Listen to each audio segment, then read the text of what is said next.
syukur atas segala anugerah kemurahan.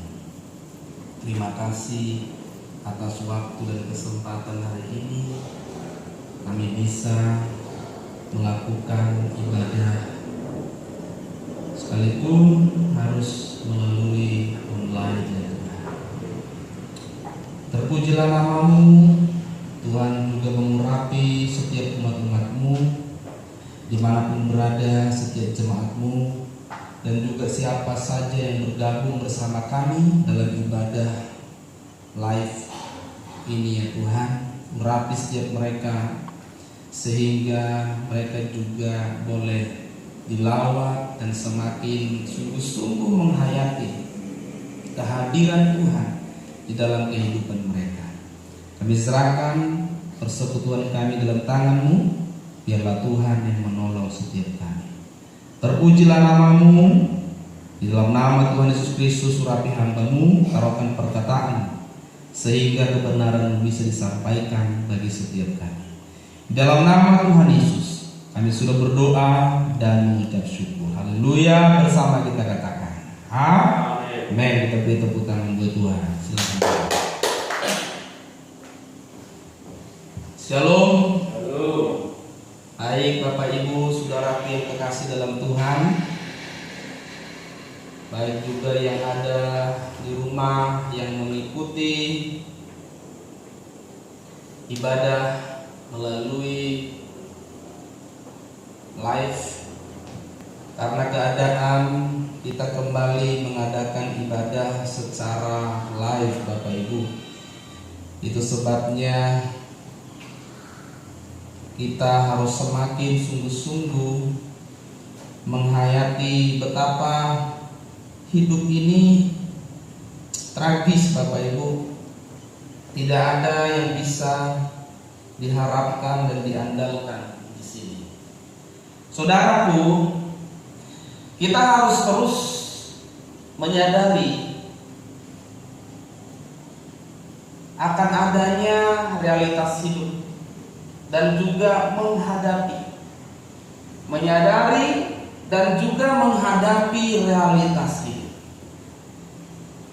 sehingga kita dengan keadaan pemahaman yang benar kita siap menghadapi segala keadaan hidup, apapun yang terjadi.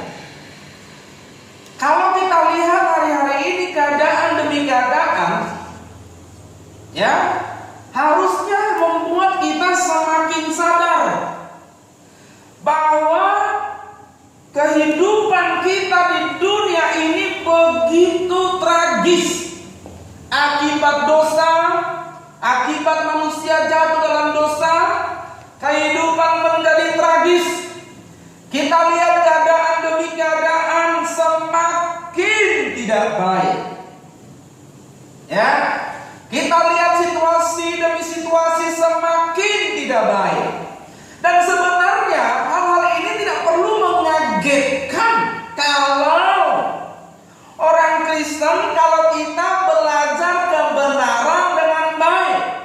Kalau kita belajar kebenaran yang murni, belajar kebenaran yang sungguh-sungguh sejati, sebenarnya keadaan ini tidak perlu mengagetkan. Kenapa? Karena memang Alkitab sudah menubuatkan dan menuliskannya.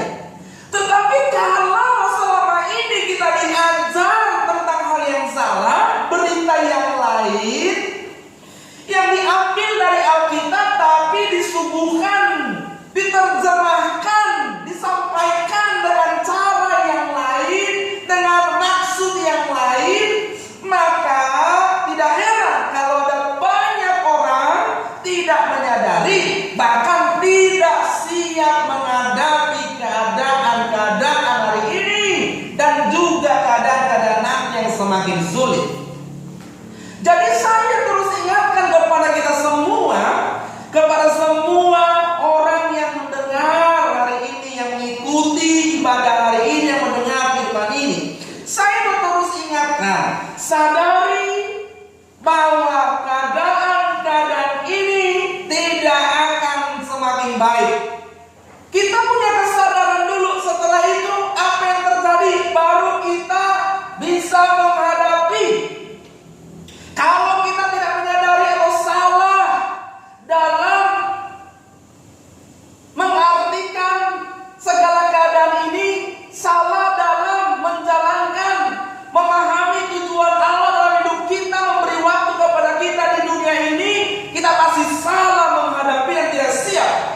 kita bisa menjadi pribadi, menjadi orang yang tidak waspada dengan segala keadaan. Pengkhotbah 3 ayat 1 berkata begini. Pengkhotbah 3 ayat 1 dan selanjutnya berkata begini. Untuk segala sesuatu ada waktunya. Untuk segala sesuatu ada masanya. Untuk apapun di bawah langit ada waktunya. Amin. Jadi segala sesuatu di bawah langit ini ada waktunya. Selanjutnya ada waktu lahir, ada waktu meninggal, ada waktu untuk menanam, ada waktu untuk mencabut yang ditanam, ada waktu untuk membunuh, ada waktu untuk menyembuhkan, ada waktu merombak, ada waktu untuk membangun, ada waktu untuk menangis, ada waktu untuk tertawa, ada waktu untuk meratap, ada waktu untuk menari, ada waktu untuk membuang batu, ada waktu untuk mengumpulkan batu, ada waktu untuk memeluk, ada waktu untuk menahan diri dari memeluk, ada waktu untuk mencari, ada waktu untuk membiarkan rugi, ada waktu untuk menyimpan, ada waktu untuk membuang, ada waktu untuk merobek, ada waktu untuk menjahit, ada waktu untuk berdiam diri, ada waktu untuk berbicara, ada waktu untuk mengasihi, ada waktu untuk membenci, ada waktu untuk perang, ada waktu untuk damai, dan selanjutnya. Semua ada waktunya. Nah, hari ini saudaraku, waktunya seperti ini. Dan kalau kita tidak mengerti hal ini, kita akan digilas oleh zaman. Orang yang tidak mau dan salah menghadapi segala keadaan. Hidup adalah orang yang tidak menyadari dan memahami adanya realitas hidup yang tidak mungkin dihindari. Jadi kalau orang tahu ada realitas hidup yang tidak mungkin dihindari, termasuk keadaan hari ini, dia harusnya bisa menghadapinya. Dia harusnya bersiap menghadapinya. Tapi kalau orang berkata hari ini tidak mau menghadapi keadaan ini, atau dia tidak bersiap, atau dia bersungut-sungut, atau dia menyalahkan yang lain, menyalahkan keadaan tentang semua hal yang terjadi ini, nah ini orang tidak memahami adanya realitas hidup dan tidak siap menghadapi keadaan-keadaan hidup yang pasti terjadi. Kenapa? Karena realitas hidup, kenyataan hidup dalam hidup manusia ini adalah sebagian bagian dari tatanan Allah yang harus dijalani dan harus terjadi. Jadi perhatikan Bapak Ibu, apa yang terjadi hari ini harus terjadi. Amin. Sesuatu yang memang harus terjadi. Kalau ini memang harus terjadi, lalu bagaimana sikap kita sebagai orang percaya? Berarti kita harus memahami kenyataan ini dan menyiapkan diri menghadapi segala keadaan, bahkan yang hal-hal yang lebih sulit dari sekarang ini. Jangan lagi mau dininabobokan oleh berita-berita yang tidak sesuai kebenaran. Kalau orang hari ini berkata dunia ini bisa lebih baik, itu salah. Hidup kita bisa lebih baik, karakter kita bisa lebih baik, keadaan batinnya kita bisa lebih baik, tapi dunia ini tidak akan lebih baik. Jadi jangan lagi bercita-cita untuk menjadikan dunia ini lebih baik. Berdoalah supaya kau hidup bisa menghadapi segala keadaan ini. Hidup ini ada persoalan, ada masalah, itu realitas. Jangan berpikir kalau kita ini hidup tanpa masalah. Kita harus benar-benar menyadari dan memahami bahwa tidak ada hidup tanpa masalah. Tidak ada hidup tanpa persoalan. Amin. Jadi harus pas dulu, sehingga kalau kita tahu hidup ada persoalan, kita siapkan diri menghadapi. Ya, kalau kita sudah dibilang ikut Yesus, apapun masalahmu selesai. Lah kamu gimana siap menghadapi hidup? Ikut Yesus, masalah dihalaukan. Persoalan dan masalahnya, faktanya hari ini orang ikut Yesus pun banyak masalahnya, dan sampai hari ini banyak yang jadi halau. Bener nggak? Bener nggak? Iya. Kita harus mendengar suara kebenaran yang menyatakan bahwa hidup ini adalah persoalan dan harus dihadapi. Tinggal kita bagaimana menghadapinya dengan benar. Ya? Makanya saudaraku, jangan memperalat Tuhan seolah-olah Tuhan bisa diperalat untuk keinginan kita. Kita yang harus ikut Tuhan. Kita yang harus menundukkan diri kepada kehendak Tuhan. Kalau keadaan seperti hari ini dan ke depan semakin sulit, tidak ada cara lain selain kita menjalaninya dengan benar, meresponinya dengan benar, minta kekuatan dan perlindungan dari Tuhan. Ya? Semua hal ini Tuhan izinkan untuk apa? Apakah Tuhan tidak sayang dengan manusia? Sangat sayang, nyawanya saja Dia beri. Tapi sayangnya Tuhan itu tidak seperti sayangnya yang dipikirkan manusia.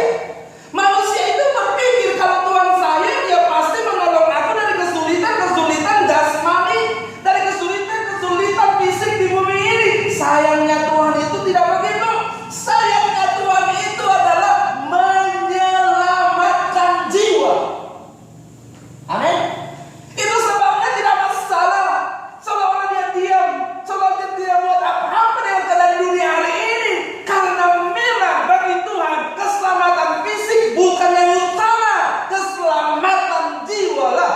Maksudnya apa? Biar melalui segala keadaan ini kau belajar, kamu bisa diubah, karakter kita bisa diperbarui. Jadi kita berhenti kalau Tuhan mau menghentikan keadaan ini. Sekejap Dia bisa hentikan.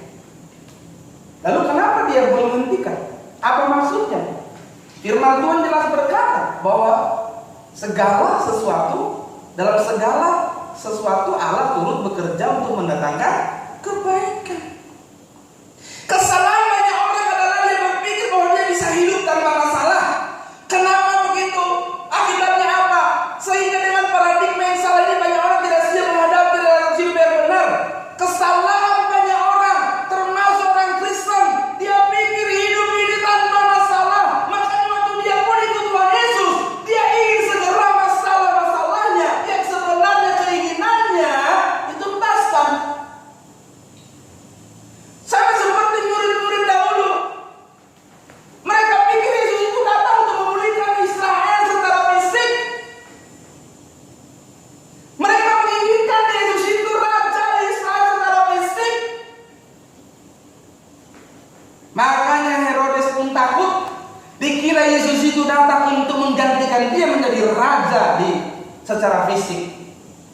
Yesus bilang, aku datang bukan untuk itu. Kerajaanku bukan dari sini. Kerajaanku tidak di sini. Yesus datang bukan untuk memulihkan dunia ini secara fisik. Yesus datang untuk memulihkan hubungan manusia dengan Allah dan mengembalikan mereka kepada rancangan yang semula, supaya nanti ketika tiba waktu Dia, kerajaannya datang, kerajaannya, maka orang-orang ini siap masuk di dalamnya. Jadi saudaraku, kalau orang mempersalahkan keadaan, kalau orang tidak siap menghadapi segala keadaan, berarti orang ini tidak tahu kalau hidup di bumi pasti ada masalah. Kalau orang tidak siap menghadapi keadaan zaman, kalau orang tidak siap menghadapi kesukaran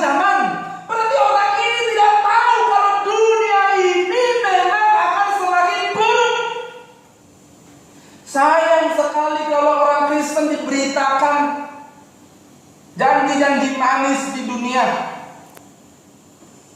Sayang sekali kalau hari ini orang Kristen masih dijanjikan masa depan di bumi. Masa depan kita itu di surga. Terus kita ngapain di bumi? Bekerja, melakukan tanggung jawab kita dengan benar, hidup dengan benar. Seperti firman Tuhan yang berkata, kalau kamu menyebutnya dia Bapa, hiduplah dalam ketakutan selama kau menumpang di dunia ini. Selama kau menumpang di dunia ini, artinya apa? Kamu penumpang di sini. Suatu saat kamu akan pulang. Hiduplah dalam ketakutan kepada Allah. Kalau kita lihat hari-hari ini, ya, kita lihat hari-hari ini sudah, manusia itu banyak takut sekali sudah. Benar nggak? Waduh, benar nggak? Hampir, waduh banyak sekali saudara kita yang kita pikir kemarin itu nggak kena, sekarang kena, positif. Ini bukan soal virus corona, ini soal manusia itu rentan, ya. Orang manusia itu harus sadar harusnya. Iya, tidak ada yang bisa dibanggakan ya. Dengan tubuh yang sehat hari ini, besok kita tidak tahu. Benar kan? Nggak pilih orang kaya, orang miskin, nggak dipilih-pilih, saudara. Jadi harusnya manusia semakin menyadari bahwa kita ini tidak bisa buat apa-apa. Bahwa hidup di bumi hari ini tidak bisa diandalkan.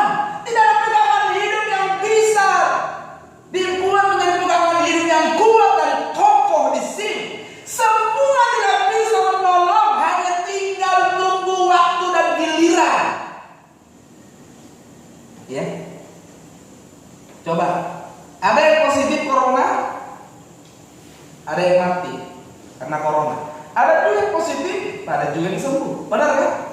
Jadi bukan soal corona atau kena COVID atau tidak kena COVID sebenarnya yang paling esensial.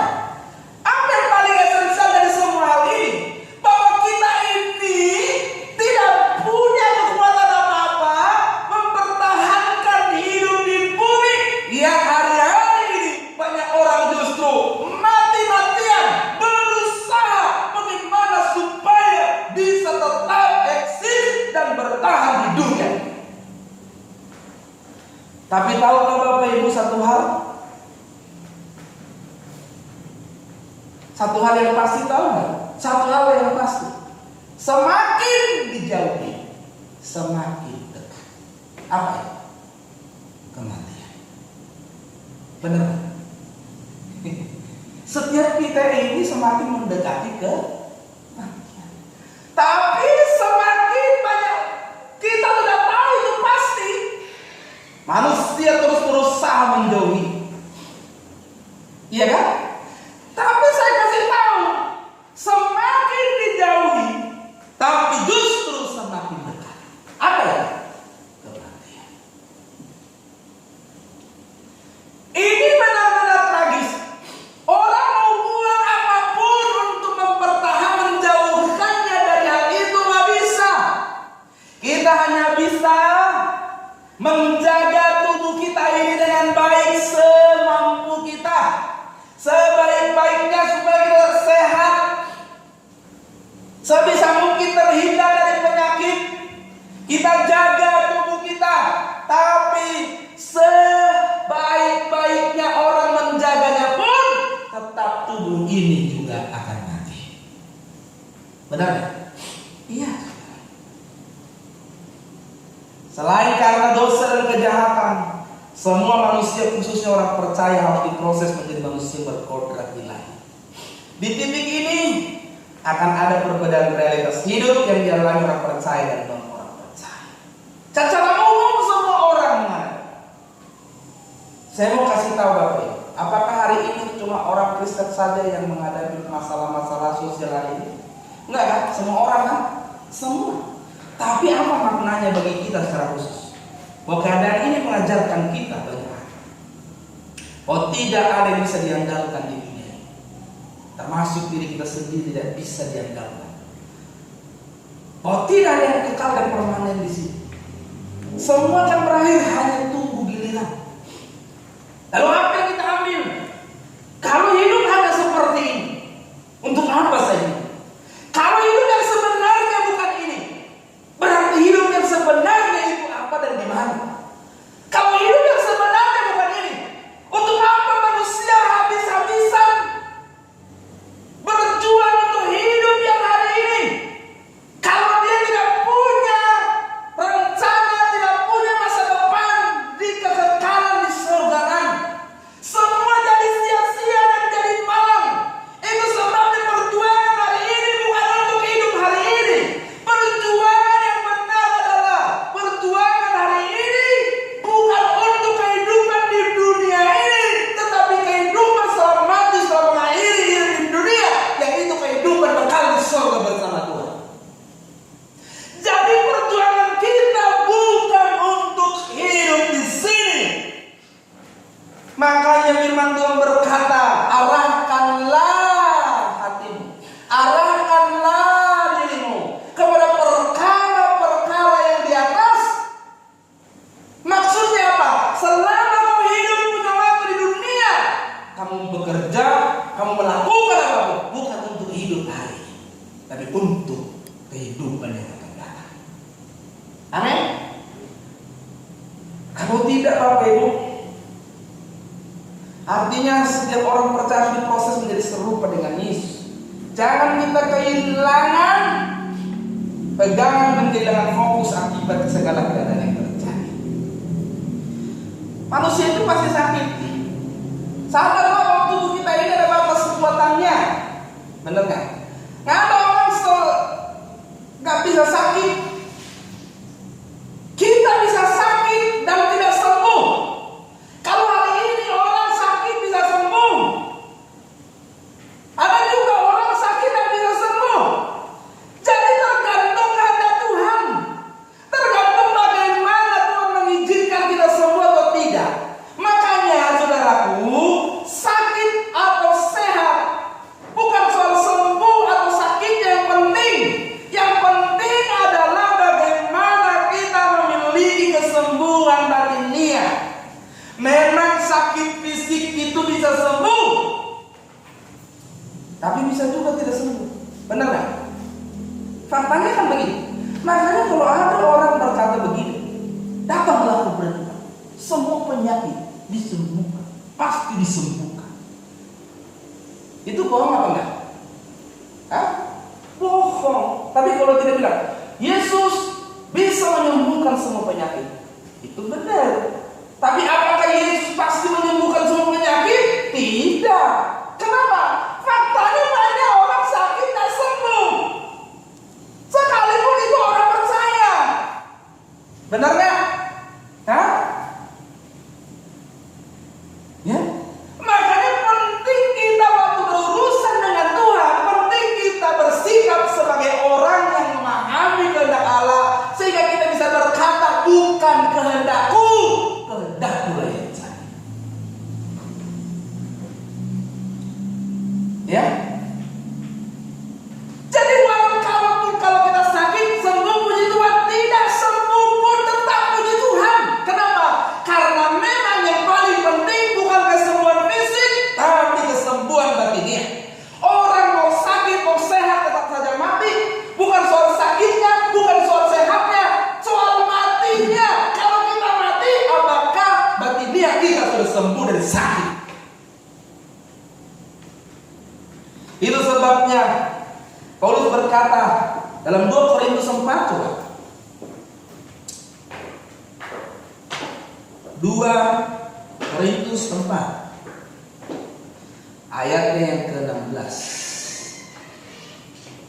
sampai 18 dikatakan begini.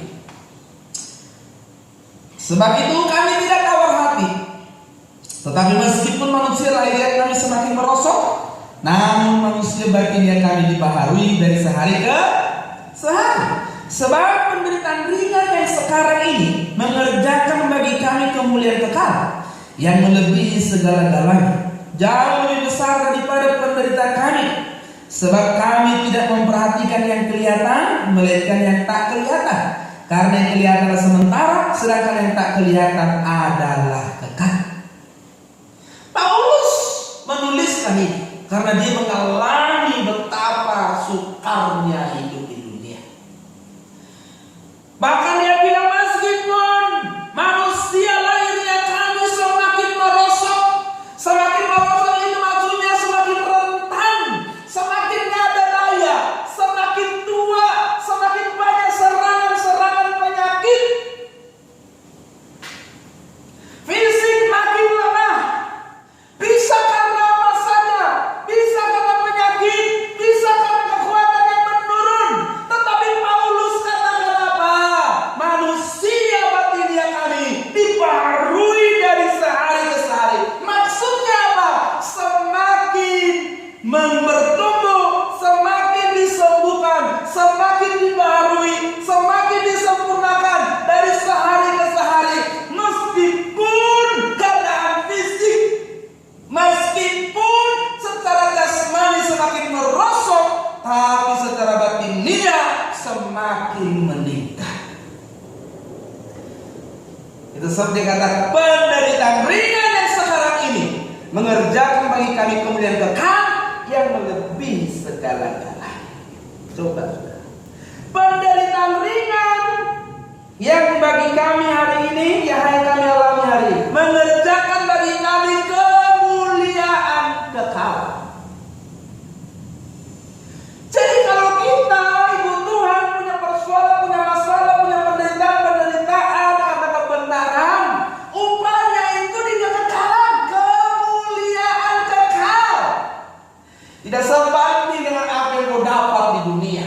Sebanyak apapun yang kau dapat di dunia tetap saja selesai dan tidak ada gunanya. Itu sebabnya firman Tuhan berkata, di dunia harta itu dirusak ngengap, dimakan ngengap dan harap merusak. Ya, jangan terikat saudaraku. Jadi kalau kita sakit, sudah berobat, sudah lakukan banyak hal, tidak sembuh, sudah berdoa, tidak sembuh, tidak apa-apa. Yang penting kita berjuang memperbaiki manusia dan dunia kita. Amin. Amin. Kita menjaga keadaan kita. Ya.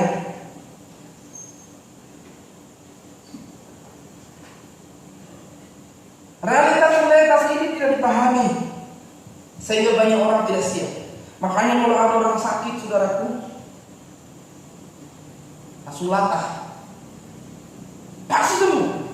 Dalam nama Yesus, pasti sembuh. Dalam nama Yesus, pasti sembuh. Kalau nggak sembuh gimana? Nama Tuhannya berarti nggak berkuasa. Makanya doa jangan begitu. Kecuali Tuhan bilang sama kita, bilang pasti sembuh. Bilang sama orang itu, kamu doa pasti sembuh, baru bilang. Kalau tidak dibilang jangan begitu. Mohon Tuhan, aku minta kalau boleh Tuhan menyembuhkan. Ya, karena Tuhan yang punya proyek atas orang itu. Lebih dari sekadar fisiknya, ada proyek lain yang jauh lebih penting, itu proyek batinia.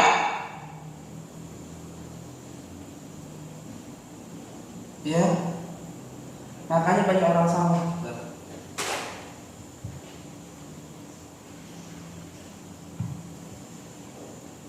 Kematian, sakit penyakit, persoalan hidup, sakit penyakit, kematian tubuh. Roma 8 ayat 10 katakan karena dosa tubuh akan mati. Benar nggak? Ini pasti mati. Banyak orang tidak menyadari kenyataan dari kefanaan tubuh daging manusianya. Akibatnya adalah ketidakseriusan manusia mempersiapkan diri menghadapi realitas kematian di kekekalan. Hal ini sangatlah mengerikan. Banyak hari ini orang takut, tapi takutnya nggak benar, takutnya nggak positif, takutnya nggak takut yang membawa dia semakin dekat dengan Tuhan. Hari ini ada banyak orang takut sama corona, tapi nggak membuat dia takut sama Tuhan. Hari ini kan banyak orang takut sama corona kan? Bener nggak? Tapi nggak membuat dia takut sama Tuhan. Iya nggak? Bener nggak? Iya. Aduh, saksikanlah hari ini sebentar. Udah mau mati pun orang kaya masih aja nggak mau bantu temannya. Sudah mau mati pun orang-orang kaya udah takut sama corona, takut keluar, takut kemana, masih aja numpukin harta, masih aja nggak nolong orang, masih aja mikirin diri sendiri. Takut sama corona tapi tidak takut sama Tuhan. Takut mati tapi nggak takut sama Tuhan. Takut dari infeksi COVID-19 tapi nggak takut sama Tuhan. Hari ini kan banyak orang takut sakit. Sakit aja sedikit. Sakit. Iya. Aduh. Kenapa? Enggak. Jangan-jangan. Tapi orang nggak gentar loh. Nggak gentar kalau hidupnya nggak takut sama Tuhan. Iya enggak?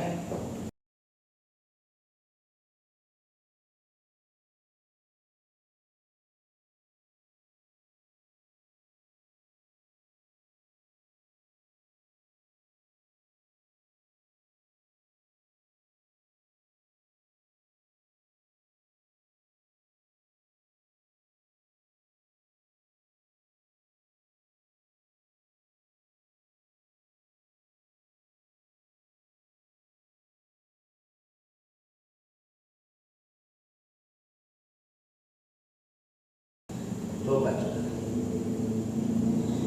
Firman Tuhan berkata begini saudaraku. Dalam Matius 10 ayatnya yang ke-28. Matius 10 ayat ke-28. Dan janganlah kamu takut kepada mereka yang dapat membunuh apa? Tubuh. Tetapi yang tidak berkuasa membunuh jiwa. Takutlah terutama kepada Dia yang berkuasa membinasakan baik jiwa maupun tubuh di dalam neraka. Jangan takut kepada mereka, kepada sesuatu yang bisa membunuh tubuh.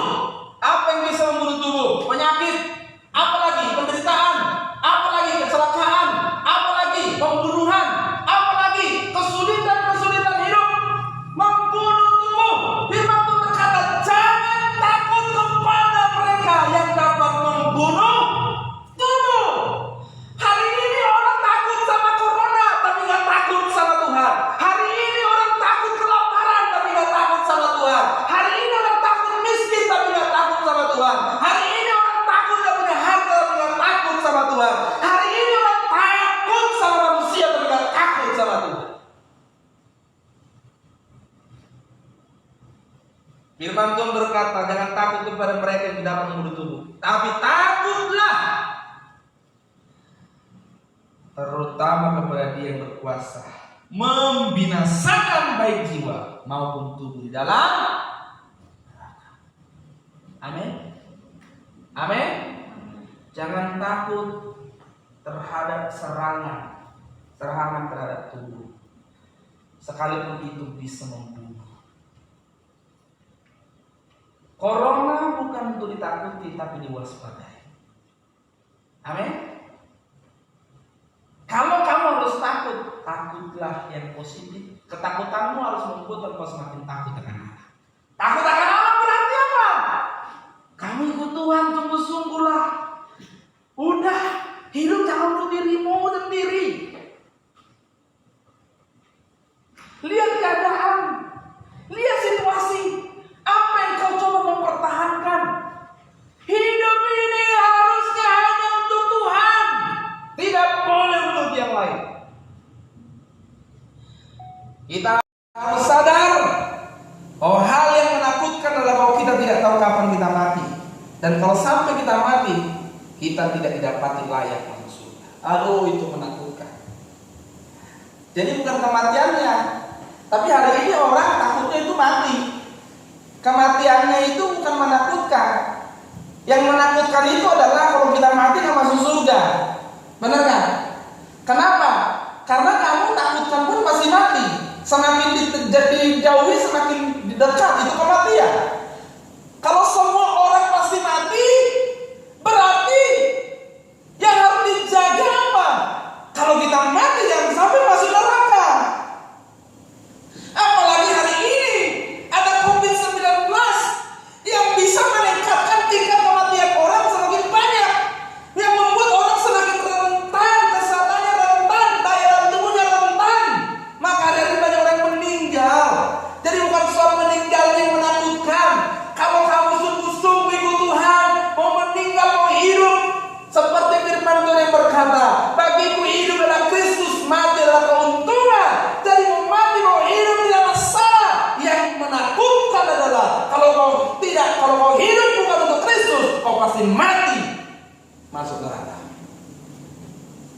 Itu menakutkan. Jadi kalau kita masih hidup harus untuk Tuhan. Amin. Itu sebabnya Bapak Ibu, semua terjadi dunia ini adalah realitas hidup yang harus dialami dan dihadapi. Yuk kita hadapi. Amin. Amin. Kita hadapi Bapak Ibu saudaraku yang dikasihi Tuhan. Kita hadapi, ya. Jangan lagi terbuai dengan janji-janji manis, negeri yang berlimpah susu dan madunya. Orang percaya pasti berlimpah-limpah hartanya. Bukti orang ikut Tuhan sungguh-sungguh hartanya berlimpah-limpah. Saya mau kasih tahu, berkat yang dari Tuhan bisa jadi kutuk bagimu kalau berkat itu tidak membawa engkau semakin dekat dengan Tuhan. Karena firman Tuhan berkata, terkutuklah orang yang tidak mengasihi Tuhan. Jadi kalau ada berkat itu tidak bawa kita semakin dekat dengan Tuhan, semakin mengasihi Tuhan, tidak semakin terikat dengan Tuhan. Dan berkat itu tidak kita bawa memuliakan Tuhan, tidak kita gunakan untuk memuliakan Tuhan, kita gunakan untuk memuaskan diri sendiri. Berkat itu jadi kutuk bagimu, karena oleh karena itu kamu tidak mengasihi Tuhan. Jadi tidak semua orang yang memiliki harta itu diberkati, tapi hartanya bisa jadi kutuk baginya. Karena oleh karenanya dia semakin mengasihi hartanya, bukan makin mengasihi Tuhan. Jangan menghindari dan salah dalam merespon realitas itu. Hari-hari ini kita lihat keadaan. Saya tidak tahu, kita tidak tahu keadaan ini sampai kapan. Ya, kemarin Pak Menko, Menteri Koordinator Kemaritiman dan Investasi, mengumumkan kalau hari kemarin itu 2 hari yang lalu itu kasus positif per hari itu kemarin terakhir itu 25.000, ya, kasus. Dan yang meninggal satu hari itu kalau saya tidak salah itu 530. Wah, ini menggigil sudah. Tadi malam istri saya tanya saya, kalau baca berita-berita gak ngeri. Terus tanya sama saya begini, Pak, takut gak? Enggak, saya gak takut, tapi saya waspada. Amin. Amin. Iya saudara. Udah, biar Tuhan mengajar kita melalui segala keadaan ini, supaya orang makin sungguh-sungguh. Iya. Semua kita bergantung sama Tuhan. Semua kita berpegangan sama Tuhan. Amin. Ya. Jangan pernah berpikir bahwa kita bisa tidak mengalami realitas hidup. Kalau begitu gimana? Jangan hidup di sini. Dan ingat, hasil akhir akan tergantung dari bagaimana respon terhadap realitas hidup tersebut. Apakah engkau sungguh-sungguh benar ikut Tuhan atau tidak? Sadari dan pahamilah realitas hidup ini. Siapkan dirimu dan hadapi dengan benar demi kehidupan kekal kita. Amin. Jadi apapun yang kita perjuangkan di sini demi kehidupan kekal kita. Apapun yang kita lakukan di sini demi kehidupan kekal kita.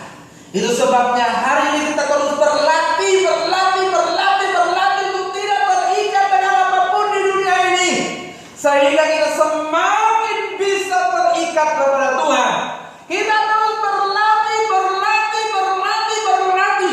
Yang punya harta, yang punya milik, apa saja yang memiliki, baik uang, harta benda, apa saja, jabatan, apa relasi apapun yang kau anggap sebagai pegangan hidupmu hari ini, lepaskan dan kau berpegang saja hanya kepada Tuhan.